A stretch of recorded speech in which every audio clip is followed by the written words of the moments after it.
अभ्यास 78। माननीय उपसभा अध्यक्ष महोदया, ऐसा लगता है कि यह बिल सारी संपत्ति की रक्षा के लिए आवश्यक है।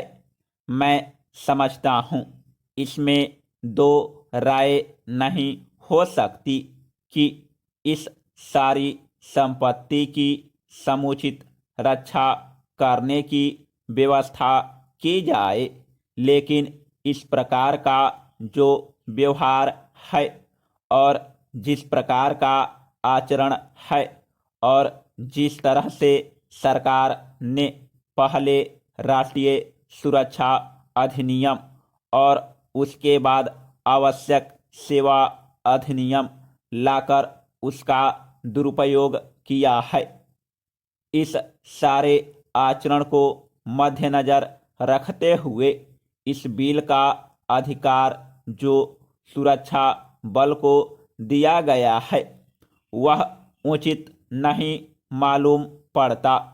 यह बात सही है कि इस बिल में न्यायपालिका के अधिकार, कार्यपालिका के अधिकार, राज्य के अधिकार, इन तीनों अधिकारों पर सरकार ने अतिक्रमण किया है।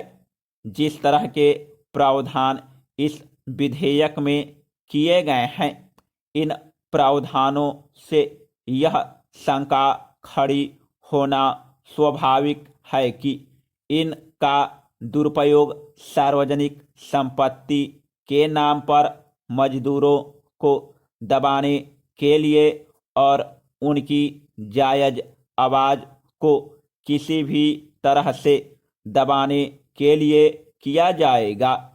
इसमें कोई दो राय नहीं है कि जिस प्रकार से अब तक इस प्रकार के प्रावधानों का दुरुपयोग किया गया है उसी प्रकार से इसका भी किया जाएगा।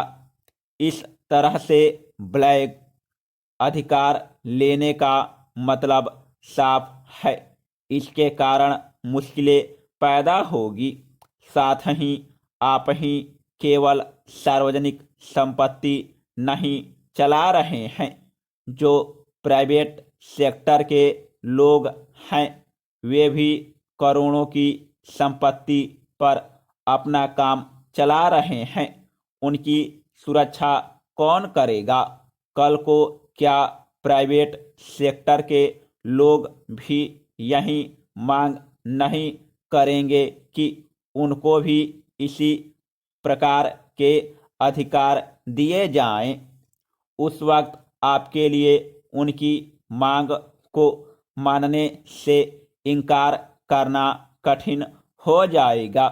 मैं समझता हूँ कि जब इस सब का एक विशेष प्रभाव होगा।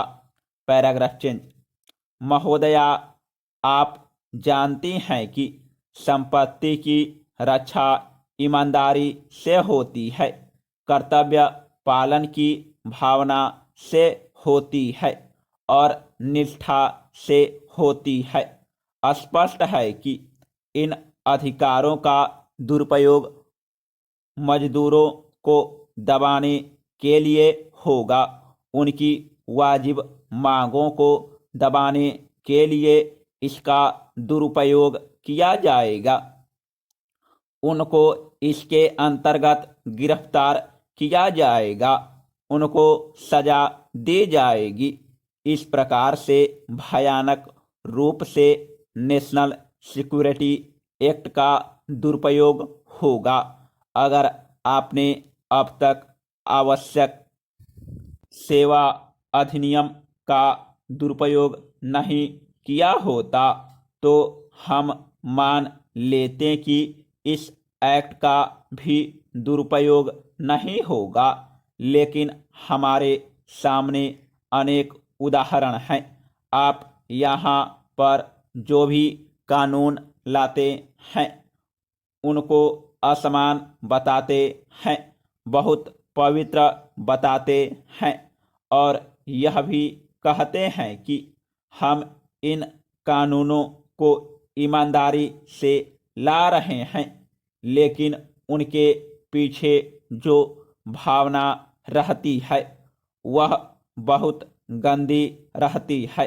आपने सुरक्षा बल के लोगों को अपनी एसोसिएशन बनाने का अधिकार नहीं दिया। उनकी जो शिकायतें होंगी, उनकी जो परेशानियां होंगी, उनकी सेवा शर्तों में जो कमियां होगी, उनके संबंध में वे कहाँ जाएंगे। आप कहते हैं कि उन बातों के बारे में हम चिंतित रहते हैं, लेकिन अब तक जो भी आपकी सरकार रही वह निकम्मी सरकार रही। हमारे एक मित्र ने तो यह